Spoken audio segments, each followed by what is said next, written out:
नमस्कार दोस्तों, आज हम बात करेंगे निमोनिया के बारे में। पशुओं में एक बहुत ही खतरनाक बीमारी होती है निमोनिया, जो फेफड़ों से संबंधित है।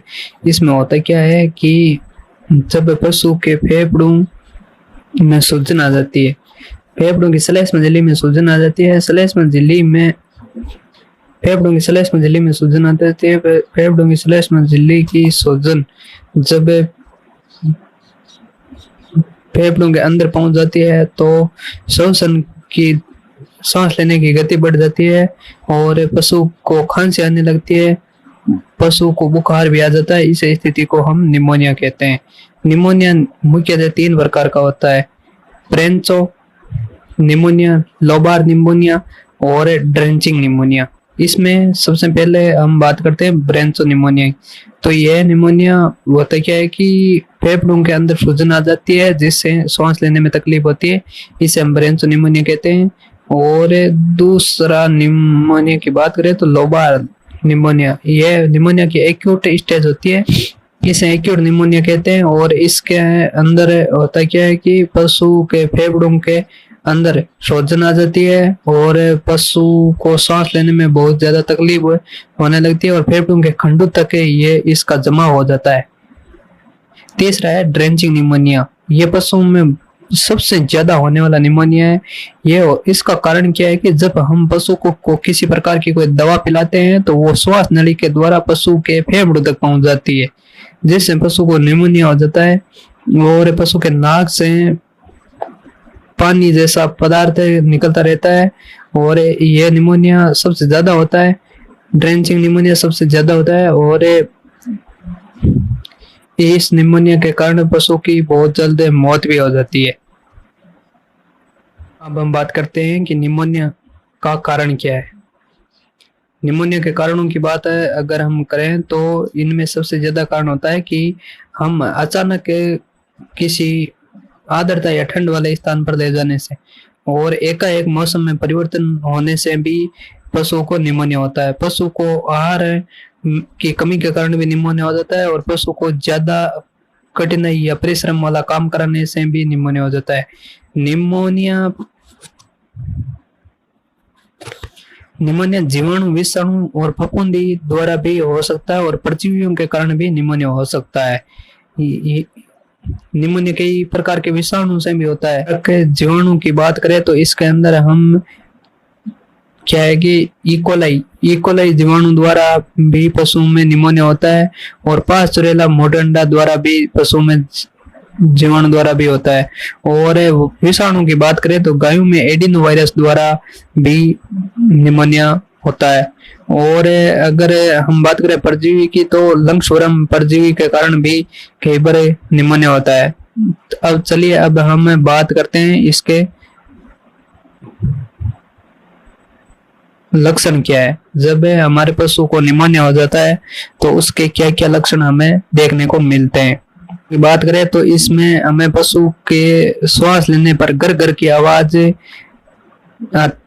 फेफड़ों से गर की आवाज सुनाई देती है और पशु को श्वास लेने में तकलीफ होती है और पशु कम गहरी श्वास लेता है और पशु के श्वास लेने की जो गति होती है वो बहुत तीव्र होती है और पशु कई बार क्या होता है कि जीभ मुंह को खोलकर जीभ बाहर निकालकर भी श्वास लेने लगता है और पशु के नासा छिद्र द्वारा पतला व मवाद जैसा डिस्चार्ज निकलता रहता है।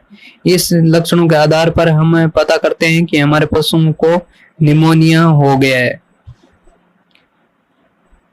बचाव क्या है? इसे बचाव के लिए हमें पशुओं को साफ सुथरी जगह पर रखना चाहिए और अच्छा वातावरण है जहाँ हवा आदि का समावेश अच्छी तरीके से हो, ऐसे वातावरण में रखना चाहिए जिससे हमारे पशुओं को और धूल, कण, मिट्टी इत्यादि का समावेश कम हो। उन स्थानों पर हमारे पशुओं को रखना चाहिए जिससे निमोनिया होने का खतरा बहुत ही कम रहता है।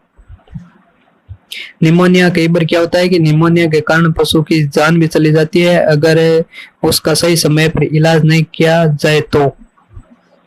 इसलिए निमोनिया से हमें हमारे पशुओं का बचाव करना चाहिए और जब भी हम किसी प्रकार की कोई दवा पिलाते हैं तो उसे पिलाते समय हमें विशेष ध्यान रखना चाहिए कि कहीं जो हम दवा पिला रहे हैं वो पशु को श्वास नली के अंदर तो नहीं जा रही है, उसे दवा को आहार नाल के अंदर ही जाना चाहिए, श्वास नली के अंदर नहीं जाना चाहिए। अगर श्वास नली के अंदर जो दवा पिला रहे हैं वो चली जाती है तो वो फेफड़ों के अंदर चली जाती है, जिससे हमारे पशु को निमोनिया हो जाता है और श्वास लेने में बहुत ही तकलीफ होती है और इससे हमारे पशु की मौत भी हो सकती है। चलिए दोस्तों बात करते हैं आज हम निमोनिया के ट्रीटमेंट की। तो चलिए उपचार पेटी पर चलते हैं और वीडियो को शुरू करते हैं। तो आपको जिस तरह से इंजेक्शन बड़े दिखाई भी दे रहे हैं, तो इसके अंदर सबसे पहले हम निमोनिया के अंदर एमोक्सिलिन एंड क्लोक्सासिलिन एंटीबायोटिक का उपयोग करते हैं। ये सबसे प्रभावी एंटीबायोटिक है निमोनिया के अंदर। तो इसे हम छोटे पशुओं के अंदर 3000 mg उपयोग में लेते हैं और बड़े पशुओं के अंदर 4000 mg उपयोग में लेते हैं। जैसे ये आती है मोक्सल, एलएमबी कंपनी की मोक्सल जो एंटीबायोटिक आती है, जिसके अंदर साल्ट होता है एमोक्सिलिन एंड क्लोक्सासिलिन, और इसके अंदर बुखार होता है। निमोनिया की वजह से पशु को बुखार आता है, जैसे बुखार को कम करने के लिए हमने निमोसलाइड एंड पैरासीटामोल इंजेक्शन को भी उपयोग में लेते हैं। इसकी डोज की बात करें तो छोटे पशुओं के अंदर इसे हम 5 ml उपयोग में ले सकते हैं और बड़े पशुओं के अंदर इसे हमें 10 ml और 10 से 15 ml उपयोग में ले सकते हैं। और इसको हम ओनली ऑन इंट्रामस्कुलर ही उपयोग में ले सकते हैं, क्योंकि इसके अंदर जो पैरासीटामोल साल्ट मिला हुआ है, तो पैरासीटामोल साल्ट हमेशा ही इंट्रामस्कुलर रखता है, इसे कभी भी आईवी यूज में नहीं ले सकते। और इसके बाद दूसरी एंटीबायोटिक की बात करें तो इसके अंदर हम antibiotic amoxicillin sodium and sulbactam sodium भी उपयोग में ले सकते हैं। जैसे एमोक्सिलिन पोर्ट, ये एंटीबायोटिक आती है विरबे कंपनी की एमोक्सिलिन पोर्ट। छोटे पशुओं के अंदर हम इसका उपयोग, जैसे भेड़ बकरी है तो उसमें 300 mg उपयोग में ले सकते हैं, और बड़े पशुओं की अगर बात करें तो उसके अंदर हम 3000 mg से 4500 mg तक उपयोग में ले सकते हैं। जैसे ये 3000 mg एमोक्सिलिन पोर्ट है, एमोक्सिलिन एंड साल्वेक्टम सोडियम इसके अंदर साल्ट आता है। इसे 3000 mg से 4500 mg तक हम उपयोग में ले सकते हैं। अब रही बात है इसके अंदर कई बार क्या होता है कि इन्फेक्शन के कारण भी होता है, जिससे उस स्थिति में हम इसे क्लोरफेनेरमाइन मेलेट, जैसे ये जाइडस कंपनी की है क्लोराजिन, इसे भी हम उपयोग में ले सकते हैं। और इसकी हम डोज की बात करें तो छोटे पशुओं के अंदर इसे हम 3 से 5 ml उपयोग में लेते हैं और बड़े पशुओं के अंदर इसका उपयोग है हमें 10 से 15 ml तक उपयोग में ले सकते हैं। और अगर हमारा परजीवी के कारण निमोनिया होता है पशु को, तो उस स्थिति में हमें इसे आइवरमेक्टिन को भी उपयोग में लेते हैं। इससे आइवरमेक्टिन को हम छोटे पशुओं के अंदर 2 से 5 ml तक सबकट यूज में ले सकते हैं और बड़े पशुओं के अंदर 10 ml इसे हम सबकट यूज में लेते हैं। यह आईटेक कंपनी का है आइवरमेक्टिन, नहीं विरबे कंपनी का है आईटेक। आइवरमेक्टिन साल्ट है इसके अंदर, किसी भी कंपनी का हो जिसके अंदर आइवरमेक्टिन साल्ट होना चाहिए उसे हम उपयोग में ले सकते हैं। और अगर हम इसके अंदर क्या है कि जो ये फेनबेल्डाजोल साल्ट है इसे भी उपयोग में ले सकते हैं। जैसे फेनबेल्डाजोल की एंड आइवरमेक्टिन की ये टेबलेट भी आती है, अगर हम उस इंजेक्शन को उपयोग में नहीं लेना चाहते तो इसे भी उपयोग में ले सकते हैं। जैसे ये टेबलेट है फेनकाइंड प्लस, इसके अंदर फेनबेल्डाजोल एंड आइवरमेक्टिन साल्ट मिला हुआ है जो बोल्स के रूप में आती है, और इसे हम पशु को 1 बोलस दे सकते हैं। और ये बोलस देने के बाद हमें अपने पशुओं को 3 से 5 घंटे तक पानी नहीं पिलाना चाहिए और नहीं खाना खिलाना चाहिए, जिससे इसका बहुत ही अच्छा रिजल्ट मिलता है। जैसे ये मैनकाइंड की है फेनकाइंड, और दूसरी कंपनी की भी हो सकती है, जैसे ये फेनाजेन है, फेनबेल्डाजोल साल्ट है इसके अंदर, ये फेनाजेन आती है, देख सकते हैं आप। वेटिनेक्स कंपनी की है ये भी आप उपयोग में ले सकते हैं, और अदर कंपनी की हो तो भी आप उसे उपयोग में ले सकते हैं।